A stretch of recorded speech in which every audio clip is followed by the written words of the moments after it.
einfacher, schneller Kuchen für schwere Zeiten, Leute. Und solange wir uns noch eine Freundin einladen können zum Kaffee, machen wir uns einen tollen Google-Hupf nach Omas Rezept. Der hat nicht viele Zutaten. Ja, es sei denn, ihr habt noch ein bisschen Mehl abgekriegt im Supermarkt. Ne, das ist ja unglaublich. Und dafür fetten wir uns die Google-Hupfform erst einmal mit ein bisschen Butter ein. Mit ein paar Semmelbrösel tun wir die Form jetzt von innen noch ein bisschen auskleiden, dass wir später den Google-Hupf auch ausbringen, ne? Und jetzt müssen wir dann die Eier mit dem Zucker wegen schaumig schlagen. Auf hoher Stufe 8 Minuten so richtig schön rühren, Leute. Und da kriegt ihr so schöne, fluffige, weiße Schaum, ne?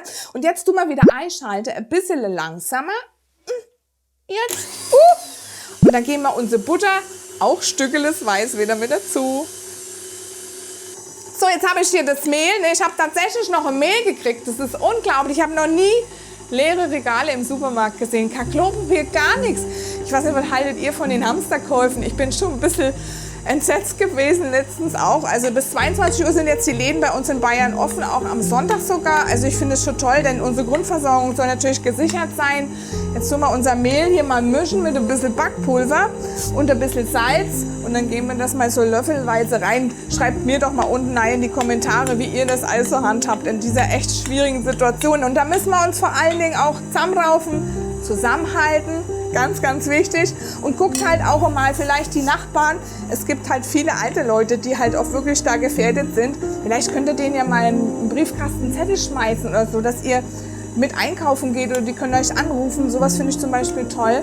Weil ich mache jetzt auch einen Google-Hupf für meine Schwiegermama, die wird jetzt 90 und die dürfen nur gar nicht raus und die isst so gern den Gesundheitskuchen. Das ist ja auch ihr Rezept und den kriegt sie dann später.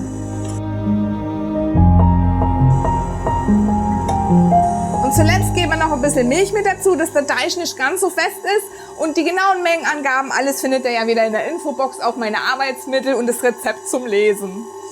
Jetzt tun wir den Teig gleichmäßig in der Form verteilen. Den Ofen habe ich schon mal vorgeheizt auf 175 Grad Ober- und Unterhitze. Leute, lasst uns zusammenhalten, lasst uns zusammenrücken. Schaut, das beste Beispiel ist unsere Community hier, wie wir uns unterstützen und gemeinsam helfen. So machen wir das auch draußen und so backen wir das auch mit dem Coronavirus.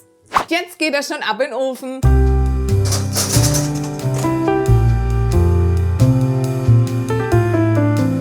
Ein lecker Stückchen Kuchen ohne Schnickschnack, auch für schwere Zeiten. Und wer will, kann noch ein bisschen Puderzucker oben drauf streuen. Bleibt mal gesund. Ciao, macht's gut.